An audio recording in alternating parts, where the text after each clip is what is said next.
In previous module, we talked about free energy. Let's talk about free energy a little further. Free energy, we said, is derived from the second law of thermodynamics, which stated that total energy of the system equals unusable energy plus the usable energy. H equals G plus Ts.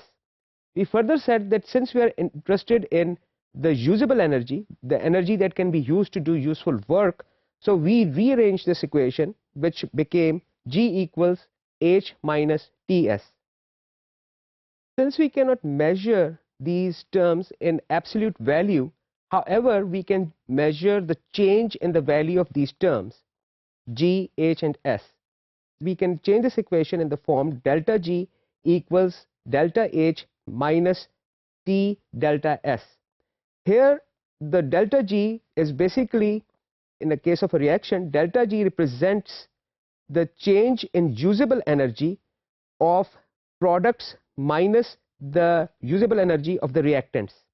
Delta H of a reaction basically represents the energy, the total energy of the system of the products minus the reactants.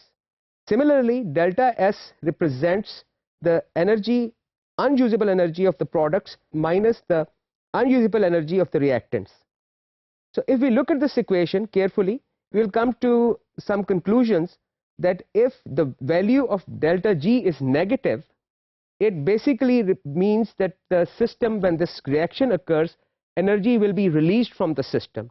If delta G is a positive number, then we have to add that much amount of energy to the system in order for the process or the chemical reaction to continue.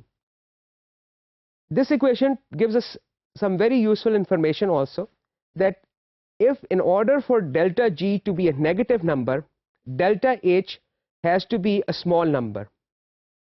Delta H would be small if the energy, total energy of the products is greater than is less than the total energy of the reactants. So reactants were at a much higher energy level than the products. In that case, the delta H will be a small number. As far as the delta S is concerned, we have said this is entropy, a measure of unusable energy, which we can understand the unusable energy by disorder, going from order to disorder. So in all reactions where the products are more disordered than the reactants, the delta S will be a positive number. So we are going from order to chaos. All processes in which the total energy of the system goes from a higher value to lower value will result in a negative delta G. Those are the favorable processes. In all processes which go from order to disorder, they will also contribute to a negative delta G. This means that all systems tend to go from higher energy state to lower energy state. All systems tend to go from order to disorder. Let's look at an example of this equation. Let's say, for example, we have methane. Our system is made up of methane and oxygen. These two molecules are present in our system. The total energy, these are all arbitrary numbers. The total energy of the system is 500. Out of this 500, 400 units is the usable energy, or G, free energy. 100 units is unusable energy, S, or entropy, disorder. So if after this reaction methane is burned, combustion occurs, we have, as products, we have carbon dioxide and water are produced. Now let's look at the total energy of the system. Total energy of the system has gone down 300 units. From 500 it has gone down to 200. Out of this, how do we come up with 200 number? G, the usable energy of the system, has gone down from 400 to 100. Since the total number of molecules is the same, we started with 3 molecules and we ended up with 3 molecules, we have not produced disorder. So total energy of the system is 200. Where did the 300 go? That is the amount of energy that was released. The carbon hydrogen bonds, as I have mentioned earlier, are high energy bonds. So our system is going from a higher energy state to a lower energy state. So when that happens, energy is released. Since our temperature is constant, this amount of energy is released, and from methane and oxygen we have produced carbon dioxide and water. So when we rearrange this equation, we come up with after the rearrangement, we see that usable energy of the system was 400 and the usable energy of our products is 100. So if we convert this, we go back to our original equation, delta G, we look at the delta G. Delta G equals G of products, free energy of the products, minus the free energy of the reactants. And delta G, the change in delta G is minus 300. That is the amount of energy that was released from the system. We get this energy from? This energy was part of the total energy of the system. So total energy of the system has also gone down 300 units, and that energy was taken from the free energy part of this system. Hydrophobicity.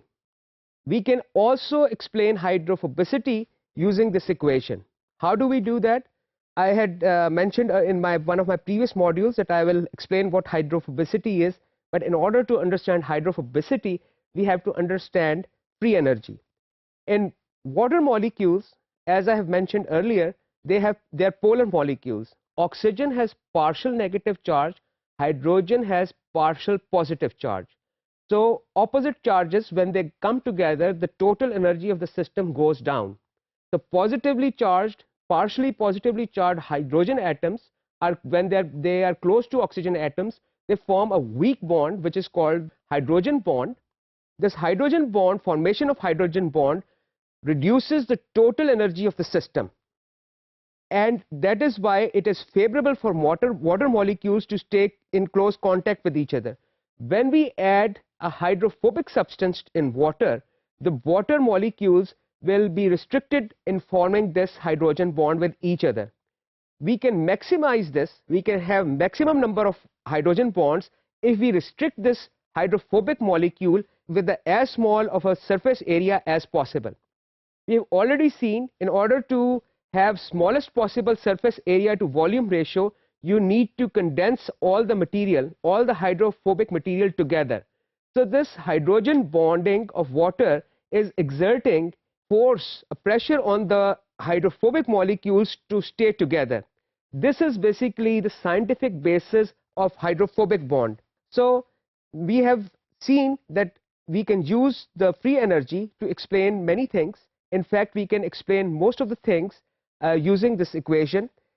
The main point I would like to reiterate that delta G, free energy, is change in free energy is negative when energy in a process is released.